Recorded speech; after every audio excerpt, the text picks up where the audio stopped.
जयांची चैतन्य फुले, शब्द जयांचे नवदीप कळे, कृतीत ज्यांच्या भविष्य उजळे, प्रेम विवेकी जे खुलती, तेथे कर्माचे जुळती. ज्या स्त्रियांच्या उदात्त कार्यानं आणि कर्तृत्वानं आसमंत उजळून गेला, नवविचारांच्या प्रेरणांची पहाड क्षितिजावरती उगवली, त्या स्त्रियांच्या बद्दल, त्यांच्या कर्तृत्वाबद्दल नितांत आदर आपल्या मनात आहे. काळाच्या ओघात अशा अनेक स्त्रियांच्या चरित्रांनी, कार्यांनी इतर स्त्रियांना पुढची वाट दाखवली आणि आजपर्यंत स्त्री जीवनाची वाटचाल चालूच राहिली. विविध क्षेत्र, उच्च पदस्थ अधिकार त्यांनी प्राप्त केले. याच वेळी एक गोष्ट इतकी खरी आहे की या चित्राच्या दुसऱ्या बाजूला आमच्या खेड्यातल्या स्त्रिया सुद्धा आहेत, ज्या अजूनही घर आणि घरातच. भारतीय स्त्री एक मीमांसा या आपल्या पुस्तकात सौभाग्यवती सुधाताई विसबूड यांनी या चित्राचे सगळे रंग उलगडून दाखवले. त्या ग्रंथाच्या प्रकाशनासाठी व्यासपीठावरती उपस्थित आहे आदरणीय पूजनीय सरसंघचालक डॉक्टर मोहनजी भागवत,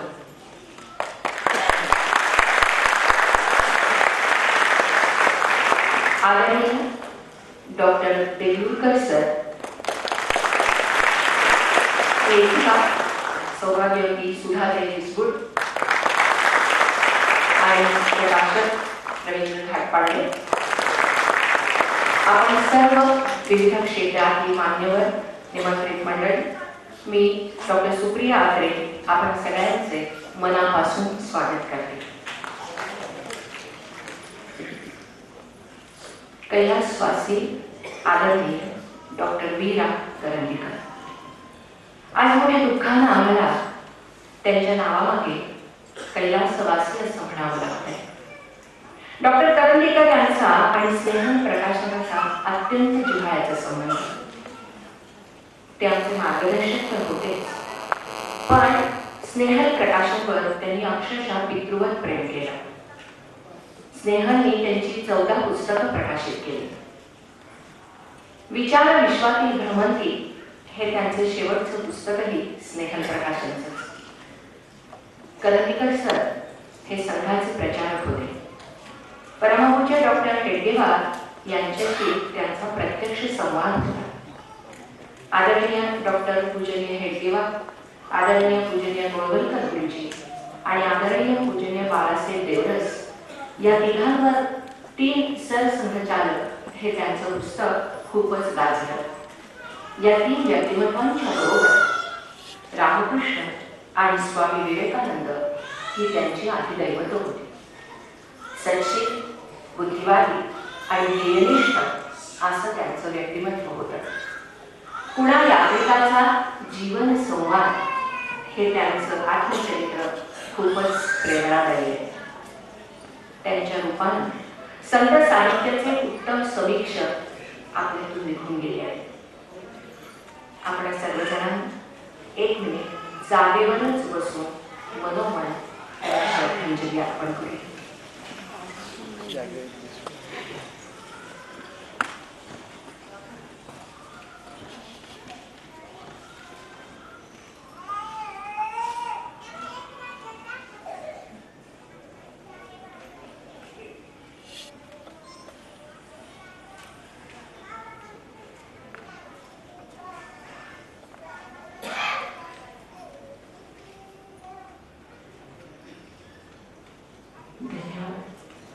आपण सणांच्या संदर्भातील श्रद्धांजली सभा लवकरच आयोजित करणार आहोत.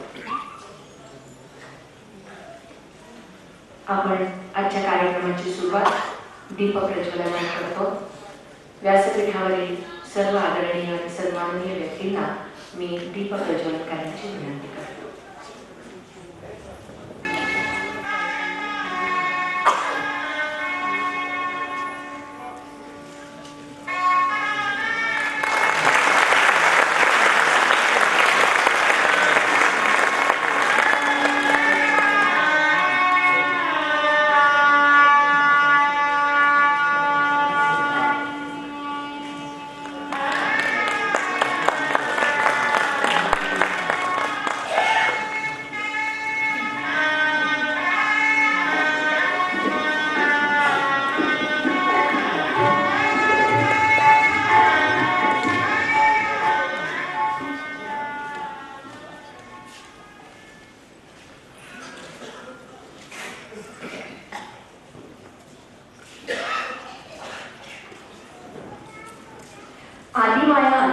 ती अष्टभुजीचं रूप आपल्या सगळ्यांच्या डोळ्यासमोर आहे. तिच्या हातातली शस्त्रास्त्रही आपल्या परिचयाची. पण आधुनिक काळातली स्त्री सुद्धा मला या अष्टभुजीचंच रूप दिसतं. तिच्या हातातली शस्त्र फक्त वेगळी आहेत, त्यांची रूपं वेगळी आहेत, पण बाज तोच. अष्टभुजा देवीचं स्तवन सादर करण्यासाठी आपल्या समोर येते संपदा.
आजच्या या प्रकाशन सोहळ्यासाठी आदरणीय व्यक्ती, मान्यवर आणि आपण सर्व उपस्थित आहात. प्रकाशन क्षेत्रामध्ये स्वतःचा वेगळा ठसा उमटवणारी प्रकाशन संस्था अर्थातच स्नेह प्रकाशन नाविन्याच्या ओढीनं नित्य नवीन ग्रंथांची निर्मिती करत असते अशी संस्था.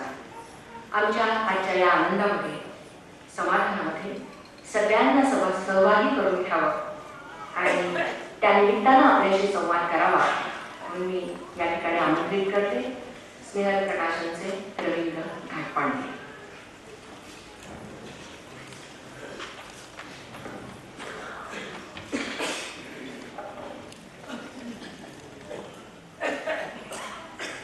कार्यक्रमाचे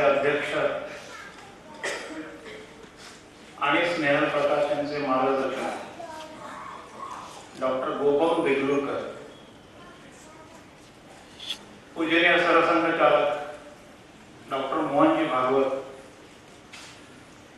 आजच्या पुस्तकाच्या लेखिका सौ सुधा विरगुड आणि आपण सगळे या कार्यक्रमासाठी जमलेले सुरू.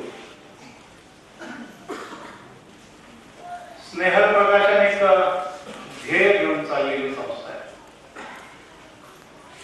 अर्थात राष्ट्रीय स्वयंसेवक संघाचा परिसर स्पर्श झाल्यानंतर जे घडतं तेच घडतंय. कधीतरी असं मनात आलं की आपण प्रकाशन सुरू करावं आणि सुरू करताना समाजामध्ये जे नाही किंवा जे हवं आहे ते समाजाला द्यावं आणि या हेतूने आध्यात्मिक, वैचारिक, पर्यटन, इतिहास आणि गडकोट किल्ले या विशिष्ट विषयांवर लेखक शोधले, लिहून घेतलं आणि प्रकाशित केलं. 500हून अधिक ग्रंथ स्नेहल प्रकाशांनी प्रकाशित केलेले. आपण टाळ्या वाजवायला हरकत नाही.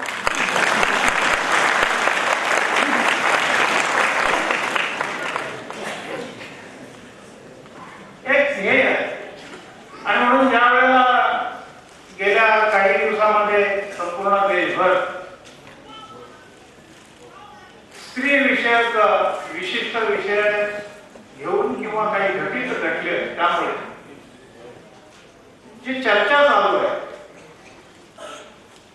त्याच या सगळ्या उथलपुथलीमध्ये सुधा विरगुड माझ्याकडे आल्या आणि म्हणाल्या की हे पुस्तक मी लिहिलेलं आहे. स्नेहलने आतापर्यंत असं पुस्तक प्रकाशित नाही केलं. स्त्री विषयक विषय घेऊन हे पहिलंच पुस्तक आहे आणि ते आणल्यानंतर त्यांनी असं सांगितलं की हे पुस्तक आहे. त्याबरोबर दुसरं एक पुस्तक त्यांनी आणलं होतं, भास्कराचार्य बॉस असं त्या पुस्तकाचं नाव आहे आणि ते पुस्तक छोटेखानी पुस्तक आहे. सुधा विरगुड या नव्याने स्नेहल परिवारात सामील झालेले आहे. त्यामुळे मी असं म्हटलं की या सुरुवातीला जरा छोटं पुस्तक काढून बघूया. व्यावसायिकता कधी कधी जागी होती, त्यातला हा प्रकार आहे.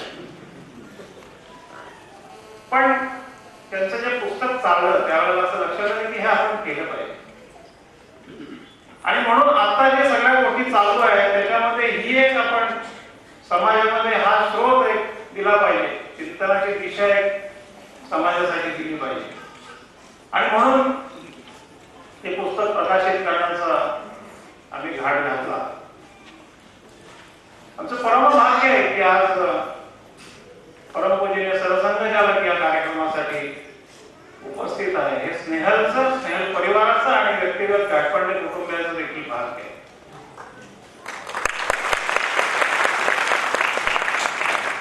मदरमध्ये ठरवलं थांबलं तर टाळा वाजवा. आणि त्यामुळे हे पुस्तक प्रकाशित केलं. डॉक्टर गोपम देगलूरकरांनी अध्यक्षपद त्यांनी म्हटलं की आपण या कार्यक्रमाचे अध्यक्षपद घ्यावं.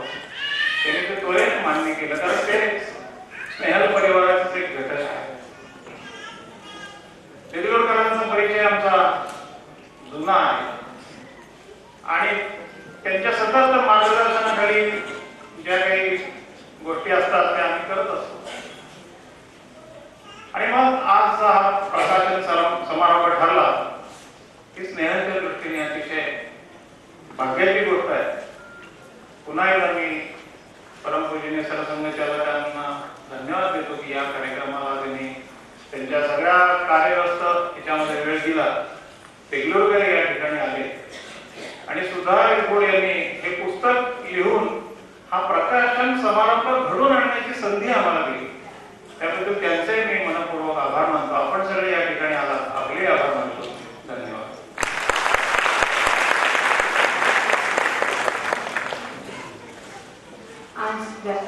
आज व्यासपीठावरती उपस्थित असणारी व्यक्तिमत्व ही ज्ञानवृद्ध आणि तपवृद्ध. त्यांचं आज आमच्यामध्ये असणं हा खरोखरच आमच्या दृष्टीनं आनंद योग आहे. आणि त्यामुळे आम्ही सत्कारातनं आमचा आनंद व्यक्त करतो. आदरणीय डॉक्टर देगलूरकर सर ह्याच्या समारंभाचे अध्यक्ष, मी रवींद्र घाटपांडे यांना त्यांचा सत्कार करण्याची विनंती.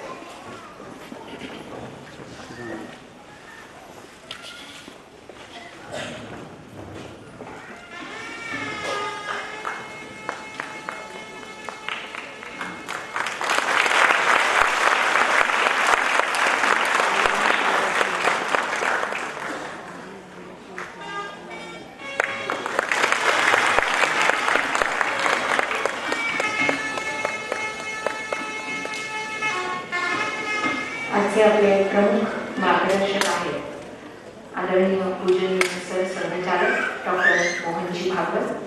त्यांचा सत्कार आदरणीय डॉक्टर देगलूरकर सरांनी करावा अशी मी त्यांना विनंती.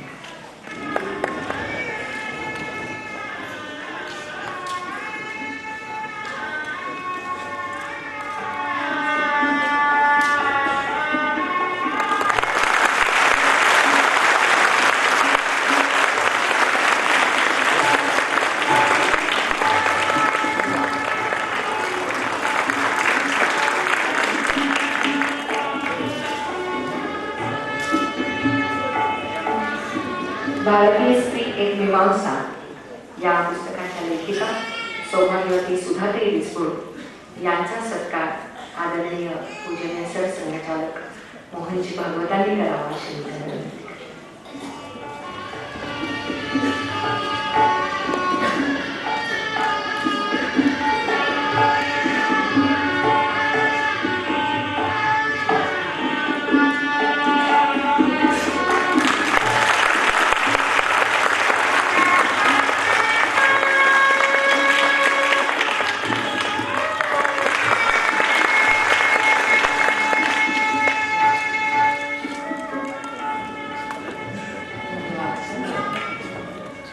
ग्रंथ निर्मिती ही अतिशय अवघड गोष्ट.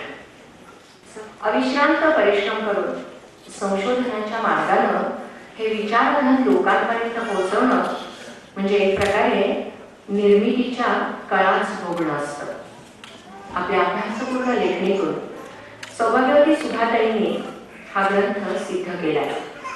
आपण आता त्यांच्या या निर्मितीचा प्रवास त्यांच्याकडूनच ऐकूया, त्यांच्या मनोगतातून. सुधाताई.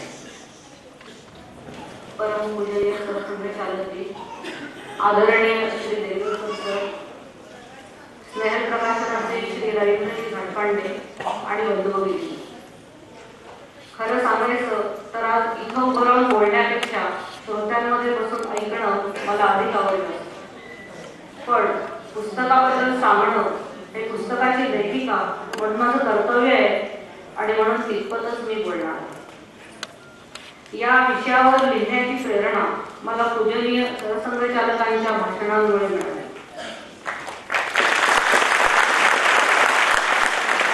नंतर जेव्हा या विषयाचा अभ्यास सुरू केला तेव्हा त्या अभ्यासातून एक समान सूर दिसून आला आणि तो म्हणजे भारतीय स्त्री ही वर्षानुवर्ष दीनदुबळी, असहाय्य आणि पीडित होती हे गृहीत धरलं गेलं होतं. पण हेही तितकंच जाणवत होतं की धर्मग्रंथातील स्त्री आणि तत्कालीन ऐतिहासिक स्त्री यात विसंगती आहे. जे अभ्यासातून जाणवतं ते मांडलं पाहिजे याचंही कन्फर्मेशन जेव्हा मला पूजनीय सरसंघचालकांकडूनच मिळालं तेव्हा हुरूप आला आणि मग या पुस्तकानं खरा सूर पकडला. कुटुंब, कौटुंबिक सण समारंभ आणि प्रपंचाकरता अर्थार्जन हे सर्वसामान्य भारतीय स्त्रियांचं विश्व होतं आणि कोट्यावधी स्त्रियांचं आजही हेच विश्व आहे. ही स्त्री कष्टाला कमी नाही, धीटपणा, संघर्ष करायची तयारी, जिद्द या गोष्टी जर पर्सनल डेव्हलपमेंटच्या अंतर्गत येत असतील तर तिला पर्सनल डेव्हलपमेंटच्या प्रशिक्षणाची गरजच नाही. सार्वत्रिक शिक्षणानं स्त्रियांचं आत्मभान जागृत झालं हे खरं आहे, पण किती जणांचं? स्त्री मुक्ती, लग्नानंतर कुणाचं नाव लावायचं, घरकाम स्त्रीचं का दोघांचं, इत्यादी स्त्रीविषयक प्रश्न हे बहुसंख्य भारतीय स्त्रियांना पडलेले नसून फक्त सुशिक्षित स्त्रियांचे प्रश्न आहेत, ज्यांचं प्रमाण हे 2% कमी आहे. लक्षात घ्या की उरलेल्या स्त्रियांची संख्या ही जवळजवळ 59 कोटी इतकी प्रचंड आहे. तुलना करायची झाली तर अमेरिकेची संपूर्ण लोकसंख्या 30 कोटी आहे आणि युरोपियन युनियनची लोकसंख्या 50 कोटी आहे. दुर्दैवानं सर्वसामान्य भारतीय स्त्रियांच्या विराट संख्येचं स्वरूपच आमच्या लक्षात येत नाही. 20व्या शतकात तंत्रज्ञान बदललं, घरगुती व्यवसाय बंद झाले आणि जी स्त्री भारतीय व्यापारात हजारो वर्षे वस्तूंच्या आणि पिकांच्या निर्मितीत कार्यरत होती, तिला ना नवीन तंत्रज्ञानाचं शिक्षण मिळालं ना शालेय शिक्षण. कोट्यावधी भारतीय स्त्रियांची ही शोकांतिका आहे. गेल्या 1000 वर्षात अनेक आक्रमण आघात सोसून जमेल तसा जमेल तिथं प्रतिकार करत तिनं तिच्या कुटुंबाला साथ दिलेली आहे. हे प्राचीन राष्ट्र ज्या महापुरुषांमुळे बहुजनांमुळे वाढलं, त्यांना जन्माला घालून संस्कारयुक्त जीवनाचा मंत्र जिनं दिला, त्या सर्वसामान्य भारतीय स्त्रियांच्या जीवनाचा शोध घेण्याचा प्रामाणिक प्रयत्न म्हणजेच तिची मीमांसा आहे. हे पुस्तक अत्यंत नेटकेपणे आपल्या समोर आणण्यामध्ये श्रीमती वजे, श्री थत्ते, श्री पुरोहित आणि स्नेहल प्रकाशनाचे श्री घटपांडे यांनी मनापासून सहकार्य केले, त्यांची मी आभारी आहे. तिरुपतीच्या बालाजीची दारं केवळ ज्यांच्यासाठी उघडली जातात आणि ज्यांचा शब्द आज मूर्तिशास्त्रात अखेरचा मानला जातो, त्या डॉक्टर देगलूरकर सरांची उपस्थिती हा मी आशीर्वाद समजते.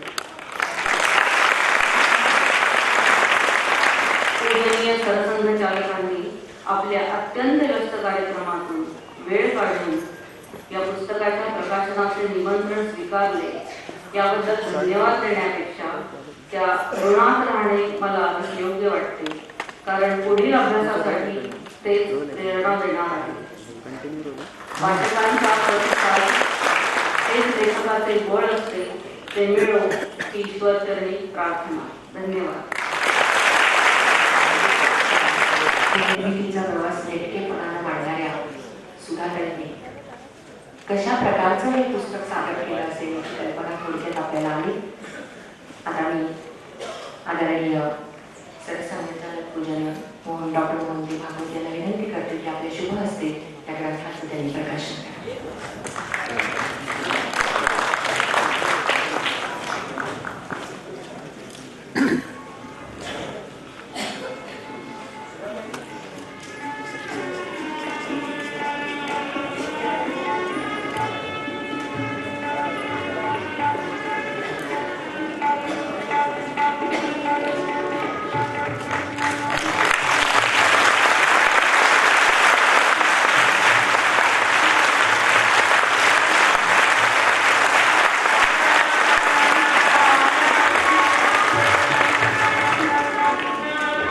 सवलतीमध्ये मिळणारा हा ग्रंथ आपण विकत घेऊन निश्चितपणे वाचाल.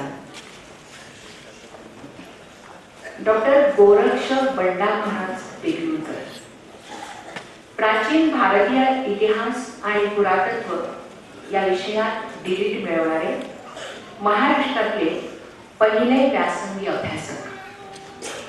डॉक्टर देगलूरकर सर मंदिरांच्या स्थापत्याचा अभ्यास करणारे अनेक ग्रंथांचे निर्माते असून राष्ट्रीय आणि आंतरराष्ट्रीय परिषदांमधून सहभागी असणारे सर.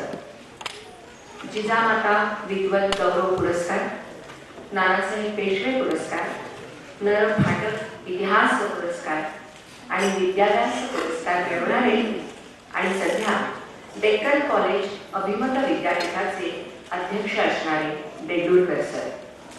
त्यांचे अभ्यासपूर्ण विचार ऐकायला आपण सगळेच उत्सुक आहोत. आपल्या सगळ्यांच्या वतीनं सरांना विनंती. डॉक्टर देगलूरकर.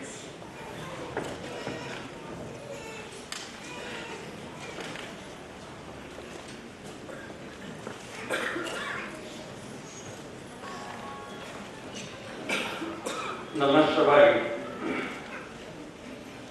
मी पूजनीय डॉक्टर मोहनजी ग्रंथाच्या लेखिका सुधाताई विभू ग्रंथ आपल्यासमोर येईल याची काळजी मान आहे. डॉक्टर रवींद्र पांडे आणि आपण पुणेकर चिकित्सक श्रोते. आजचा एक चांगला दिवस माझ्या दृष्टीने आहे की माझे विषय सोडून आज मला थोडंसं बोलता येतं एका वेगळ्या विषयावर. भारतीय स्त्री एक मीमांसा असा आजच्या ग्रंथाच्या प्रकाशनाचं हे प्रयोग आहे.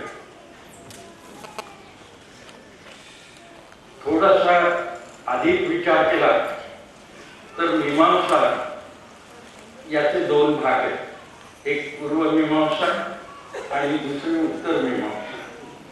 थोडक्यात सांगायचं तर असं की स्त्री जीवनाच्या संबंधातली व्यावहारिक बाजू पूर्व मीमांसेची आहे आणि सैद्धांतिक बाजू ही उत्तर मीमांसेची आहे. विशेष म्हणजे या दोन्ही बाजूंचा सखोल अभ्यासपूर्ण इतिहासाच्या परिप्रेक्षात राहून हा सुरेख असा ग्रंथ सुधाताईंनी लिहिला.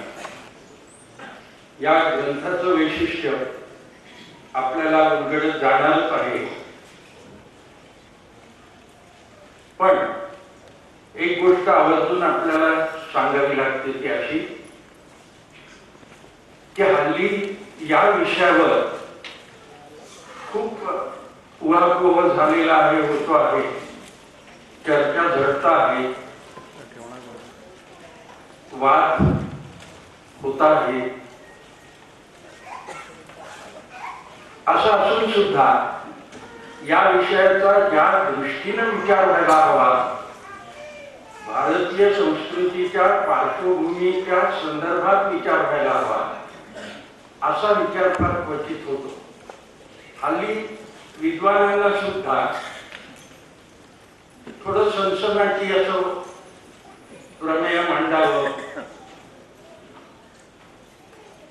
अशी बुद्धी होते आहे. होता सर की आम्ही जेव्हा म्हणतो की पूर्वी असं होतं तेव्हा विद्वानांच्या विचारांना आठ्या पडतात. असं होतं की प्राचीन होतं म्हणजे ठीक आहे, पुरोगामीपणाचं काही सांगा आम्हाला. सामाजिक प्रश्न, सामाजिक प्रगती किंवा अधोगती ही तत्काळ कुठल्या तरी कारणामुळे होत असते असं होत नाही. त्याला पार्श्वभूमी लागते इतिहासाची. ती असल्याशिवाय तुम्ही कुठल्याही प्रश्नाचा सम्यक सातत्याने विचार करू शकत नाही. तसा जर तो झाला तर तो अर्धवट होतो, दिशाभूल करणारा होतो, गैरसमज निर्माण करणारा होतो, असं आज आपल्याला दिसून येऊ शकतं. आपण जर या प्रश्नांच्या विचाराचा अभ्यास केला तर मला असं वाटतं नेहमी आणि वाटत आलं की कोणत्याही या सामाजिक जीवनाच्या संबंधात मग तो एकत्र असा विचार असो किंवा स्त्रियांच्या पुरता मर्यादित असा विचार असो, त्याला इतिहासाची पार्श्वभूमी असणं अत्यंत आवश्यक आहे. ती विचारात घ्यायला आपण आवश्यक आहे. आम्ही जेव्हा असं म्हणतो की गांधी, मैत्रेयी, विश्ववरा या वेदातल्या अत्यंत चतुर आणि विद्वान स्त्रिया गेल्या कुठं, आम्ही त्याचा विचार नाही करत. आम्ही त्या विद्वान होत्या इतकंच म्हणतो, डाव्या मंडळात त्यांनी चर्चा केली हे म्हणतो. पण ह्या गेल्या कुठं, यांची विद्वत्ता गेली कुठे? समाजाच्या दृष्टीनं विचार केला तर ही मंडळी आपल्या विद्वत्तेने कशी बहाराला आली, त्यांची प्रतिज्ञा आणि प्रतिभा कशी वाढली, प्रज्ञा त्यांनी आणली कुठून, विचारधन साचवलं कुठून, याचा विचार आम्ही जर केला तर आमच्या लक्षात येईल की याची बीज सगळी ही तत्कालीन समाजाच्या एकूण रचनेच्या वर आधारलेली आहे. आम्ही असा विचार करतो का कधी की या विचार या स्त्रियांचा गेला कुठे? श्रीमंत शंकराचार्यांशी चर्चा करून त्यांना मध्येच अडवून किंवा अडवलं जाईल असे प्रश्न विचारणाऱ्या ह्या स्त्रियांची विचारशक्ती, ही बुद्धी, ही प्रखरता बुद्धीची, प्रज्ञेची गेली कुठे? त्याचा विचार आपण करताना आपल्याला इतिहासाकडे यावं आणि या विद्वत्तेच्या गोष्टी सांगणाऱ्या स्त्रियांनी आपला लौकिकपणा आपल्या जीवनामध्ये इतका दाखवला आणि अशा प्रकारे दाखवला की काळ बदलला तशी यांची वागणूक, विचारसरणी, कर्तृत्व बदलत गेल्याचं आपल्याला इतिहासात दिसेल. ऐतिहासिक स्वरूपाच्या दृष्टीने विचार केला तर प्रारंभाच्या काळामध्ये म्हणजे आपण महाराष्ट्रापुरता विचार केला तर सातवाहनांचा काळ आपण घेऊ. इसवी सन पूर्व 177व्या वर्षी नागरिका नावाची एक स्त्री राज्ञी या देशात झाली. तिने आपला प्रभाव एवढा मोठा पाडला जनमानसावर आणि समाजावर. तिची स्वतंत्र नाणी आहे अशी एकमेव स्त्री आहे त्या काळची जगातली की जिच्या नावावर तिच्या बरोबर सातकर्णीचा पती, त्या दोघांची शिल्प नाणेघाटात आहेत पुण्याजवळ. आता ती थोडीशी निसर्गहत्या झालेली आहे, ती जलपान झालेली आहे. पण या कर्तृत्ववान स्त्रिया ज्यांनी त्या काळचं साताऱ्यांनी जवळजवळ 430 वर्ष राज्य केलं या देशावर, या एवढ्या राज्याचा डोलारा सांभाळण्याकरता म्हणून अत्यंत तत्पर असलेली, जागरूक असलेली आणि कार्यक्षम असलेली ही स्त्री आहे नागरिका नावाची. तिच्यानंतर प्रभावती गुप्त आली. गुप्त काळातली वाकाटकांची विदर्भावर तिचं तेवढं मोठं राज्य होतं. दिनकर सेन तिचे यजमान बाबल्यावर तिने हा सबळ डोलारा सांभाळून घेतलेला होता. महाराष्ट्राचा, विदर्भाचा आणि मध्य प्रदेशाचा कितीतरी मोठा टाकू तिच्या ताब्यात होता. तिने हे राज्य सुखरपणे आणि सुलभपणे चालवलेलं होतं. असं सांगतात की तिच्या मुलाला शिकवायला चंद्रगुप्त, तिचे वडील गुप्त घराण्याचे, त्यांनी कालिदासाला पाठवलेलं होतं. म्हणून कालिदास रामटेकला येऊ शकले आणि त्यांनी मेघदूत रचलं. हे सगळं मी आपल्या पुढे अशा करता मांडतोय. नंतर कुमारदेवी आली गुप्त काळामध्ये, तिने स्वतंत्र राज्य केलं.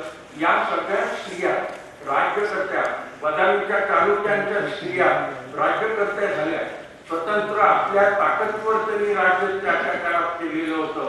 हे आपण लक्षात घेतलं म्हणजे वेदकाळातल्या प्रज्ञावंत स्त्रिया आणि या काळातल्या राजवंत म्हणून आपण अशा स्त्रिया. शास्त्रविचार सुटला आणि शस्त्रविचाराचा सुरू झाला हे आपल्याला इतिहासाचं आवर्जन करताना लक्षात येईल. मला म्हणायचंय असं की स्त्रियांच्या मधली ऍडजस्टेबिलिटी, समयसूचकता सामान्य काळामध्ये सुद्धा सामान्य स्त्रियांच्या आयुष्यात सुद्धा दिसते. आता विषय निघाला म्हणून माझे लक्षात आलं. असं पहा आपण की तानाजी मालुसरे स्वराज्य करता लढला, प्राणार्पण त्यांनी केलं. त्याच्या आईला त्याचं काही श्रेय नाही का? लहानपणी त्यांनी असे काही घरे तिच्या आई दिले नसतील का त्याला? बाजीप्रभू देशपांडेला नाही शिकवला का त्याच्या तिच्या आई?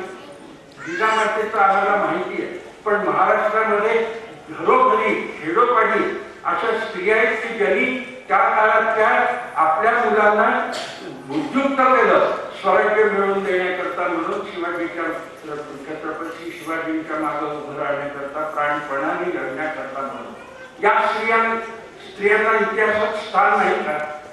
हे सगळं आम्ही पाहत आलो आणि तरी आम्ही असं म्हणतो की काळ बदलला, आता स्त्रियांनी बदललं पाहिजे आणि स्त्रिया बदलायच्या असतील तर पुरुषांनी बदललं पाहिजे. आम्ही जसा जसा काळ बदलत गेला आणि समाज बदलत गेला तशा स्मृती रचल्या. मनुस्मृती आली, देव स्मृती आली, ज्ञानवर्ग स्मृती आली. समाजाने कुठल्या प्रकाराने वागावं याचं ज्ञान देणाऱ्या आणि नियम घालून देणाऱ्या स्मृती आम्ही निर्माण केल्या आणि त्यातनं आमच्या असं लक्षात आलं की सुकर सुलभ असं जीवन, सुसंवादी जीवन माणसाचं जर असायला आवश्यक असेल तर स्त्री आणि पुरुषांना काही अधिकार मिळाले पाहिजे, त्यांच्या जीवनाला सुखाने प्राप्त झाला पाहिजे आणि वाऱ्यावर भटकत न जाता ते जीवन स्थिर राहिलं पाहिजे आणि भारतीय संस्कृतीची जी अव्याहतता आहे, अक्षुण्णता आहे, अखंडता आहे ती टिकली पाहिजे. मला असं बऱ्याचदा विचार केल्यावर असं वाटतं की हे सगळं आम्ही वैभव आमचं पूर्वसुरींचं आणि पूर्व स्त्रियांचं सांगतो, हे गेलं कुठं? मग भारतीय संस्कृती तर आहे, प्रवाह तिचा चालू आहे, काही गतिशील असतो, काही वेळा थोडी गती कमी होते, पण हे चालू आहे. आम्ही असं इतिहासामध्ये आज पाहतो की प्राचीन काळी भारतीय संस्कृती बरोबरच्या संस्कृती इजिप्ती, सुमेरियाची, इराकची, इराणची इथे होत्या या जगामध्ये. आज कुठे त्या भारतीय संस्कृतीच तुम्हाला अशी फक्त दिसेल की जी आजही पर्यंत तुम्हाला पाहायला मिळेल. त्याचं कारण मी आपल्याला सांगतो. इजिप्तमध्ये गेल्यावर तिथली मंडळी पिरॅमिड्स दाखवतात, स्फिंक्स दाखवतात, पण लक्षात त्यांच्या हे येतं की अरे याचा आपला काही संबंध नाही, कारण त्यांची संस्कृती बदलली, धर्म बदलले, विचारसरणी बदलली आणि ज्या काही पूर्वसुरींच्या त्यांच्याकडच्या गोष्टी आहेत त्या सांगत असले तरी त्यांचा आत्मा त्यात नाहीये. असं भारतीय संस्कृतीत तुम्हाला दिसणार नाही. असे हिमाचल तुम्ही कुठेही जा, भारतीय संस्कृतीच्या पाऊलखुणा माणसांच्या मनामध्ये, हृदयामध्ये आजही जागृत आहे असं तुम्हाला लक्षात येईल. अगदी केदारनाथला जा की कन्याकुमारीला जा, तिथला शिव हा इथलाही शिवच आहे, इथला विष्णू हा इथलाही विष्णूच आहे. अग्निमेळे पुरोहितम हे तिथेही म्हटलं जातं, तमिळनाडूतही म्हटलं जातं, आंध्रातही म्हटलं जातं. वेदविद्या चालू आलेली, संस्कृत भाषा चालू आहे. हे सगळं आमच्याकडे अव्याहतपणे चालू झालं. याचं एक कारण म्हणजे स्त्रियांनी कुटुंबाचं जीवन सुरक्षित राहावं आणि अव्याहतपणे ते चालत राहावं याच्या फार पराकाष्ठेने जोपासनाची केलेली आहे असं आपल्याला लक्षात येईल. म्हणून म्हणतात की जिथे यत्र नार्यस्तु पूज्यन्ते रमन्ते तत्र देवता, जिथं स्त्रीला मान आहे तिथे देवाचा वास आहे. इथे स्त्रीला मान आहे. गोष्ट वेगळी ही आहे की या सगळ्या गोष्टी मी ज्या आतापर्यंत आपल्याला सांगितल्या याला इतिहासाने एक वेगळं वळण दिलं, एक नको असलेलं वळण दिलं आणि आजची परिस्थिती किंवा 100 वर्षाची परिस्थिती आपल्या डोळ्यासमोर येते आणि मग आपण त्यात सुधारणा व्हायला पाहिजे याची काळजी घेतो. ती परिस्थिती अशी झाली, इस्लामचं आक्रमण झालं. साधारणतः 1206 पासून ते थेट औरंगजेबाच्या काळापर्यंत या समाजाला इतकं ढवळून काढलं गेलं आणि त्याच्यावर इतकी बंधनं आली आपल्याला सगळ्यांना इतिहास माहिती आहे. त्यावेळी अव्याहतपणे चालत आलेलं एक सुंदर असं स्त्री जीवन लयाला चाललेलं होतं आणि हे थोडं नव्हे, जवळजवळ 500-600 वर्ष या गोष्टी अशाच चालत राहिलेल्या होत्या. ती बंधनं समाजावर होती, ते दडपण मानवी स्वभावावर होतं, पुरुषांवर होतं. स्त्रियांच्या संरक्षणाचा आज जेवढा गंभीरपणे विचार केला जातो तेवढाच गंभीरपणे विचार करण्याची त्याही काही परिस्थिती होती. आज आम्हाला स्वातंत्र्य मिळून 60 वर्ष झाली, जास्तच झाली. आम्ही कुठे स्त्रियांच्या संरक्षणाची काळजी केली का? अशी परिस्थिती निर्माण होते. त्याचं सगळ्या पद्धतीचं आलोचना आपण केलं तर लक्षात येईल की या ग्रंथामध्ये त्यांनी ज्या गोष्टी मांडलेल्या आहेत त्या काळामध्ये स्त्रियांना आर्थिक स्वातंत्र्य होतं, शैक्षणिक स्वातंत्र्य होतं, वैचारिक स्वातंत्र्य होतं. या सुधारणेने आपल्या ग्रंथात लिहिले की टारल्याला, कनेरीला आणि अन्य ठिकाणी लेणीमध्ये जे लेख आहेत त्या लेखांमध्ये दिसतं आपल्याला ती एखादी सुकन्या एखाद्या कुटुंबातली ती दान देते, स्वतंत्रपणे दान देते, आपल्या पतीच्या आणि पित्याच्या पुण्याकरता म्हणून दान देते असे उल्लेख आहे शिलालेखात. हे आर्थिक स्वातंत्र्य स्त्रियांचं नंतरच्या काळामध्ये नाहीच झालं. स्त्रियांची शिक्षण कमी झाली. एकेकाळी एवढं शिक्षण ह्या देशामध्ये चाललेलं होतं आता ते शिक्षण या मधल्या काळामध्ये नाहीसं झालं आणि स्त्री ही एका अर्थाने परतंत्र झाली असं लक्षात येईल.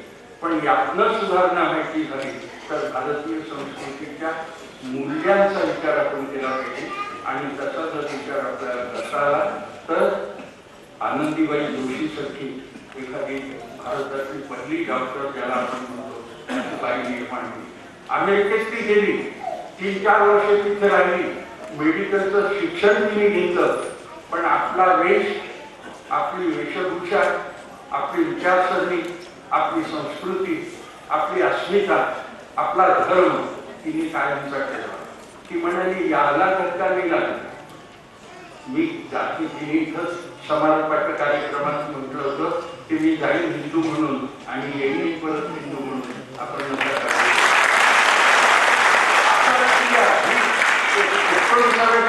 शेवटची गोष्ट मी आपल्याला सांगतो, अशा स्त्रिया भारतीय संस्कृतीने निर्माण केल्या, आजही त्या आहेत. आणि सुधाताईंचं जर पुस्तक आपण वाचलं तर इतिहासाच्या पार्श्वभूमीवर स्त्री जीवनाचा एक सुंदर आराखडा त्यांनी घेतलेला आहे, आलोडन केलेलं आहे हे आपल्या लक्षात येईल. आणि असं वाटेल आपल्याला की देवाचे व्यक्त असे बरेच झाले आहेत, अजून तिथे सायंकाळी शुभम करोती होते आहे. स्वार्थ हेतूला तिला संक्षेप जाणली जीविते ते परांठी पाहते आप्त विस्तारात ज्यांच्या देशही सामावती. अशा शब्दात ज्यांच्या कार्याचं वर्णन करता येईल असं तेजस्वी व्यक्तिमत्व म्हणजे आदरणीय पूजनीय सरसंघचालक डॉक्टर मोहनजी भागवत. या कार्यक्रमासाठी त्यांचं इथं असणं हा आम्ही आशीर्वादच मानतो. त्यांच्याबद्दलची कृतज्ञता या ठिकाणी व्यक्त करते.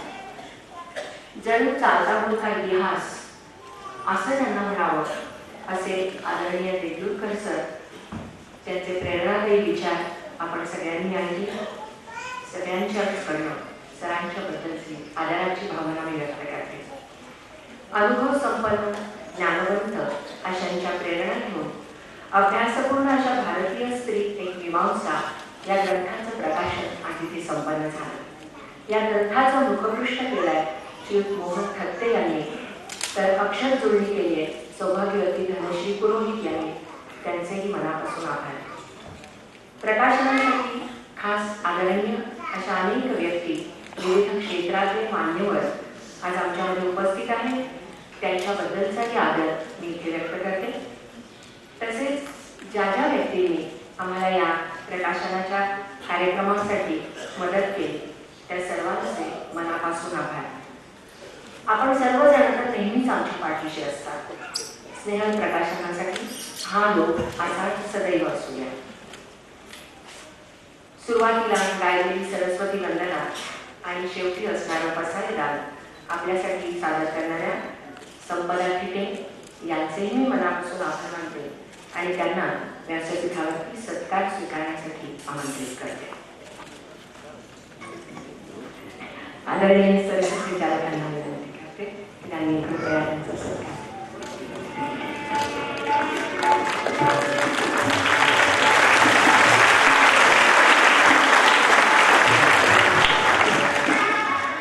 अनेक वर्ष नेटकेपणाने आणि अतिशय आपल्या वाणीने प्रभावित करणारे सूत्रसंचालन करणारे सुप्रिया आत्रे यांचा सत्कार परमपूजनीय सरसंघचालक करावा.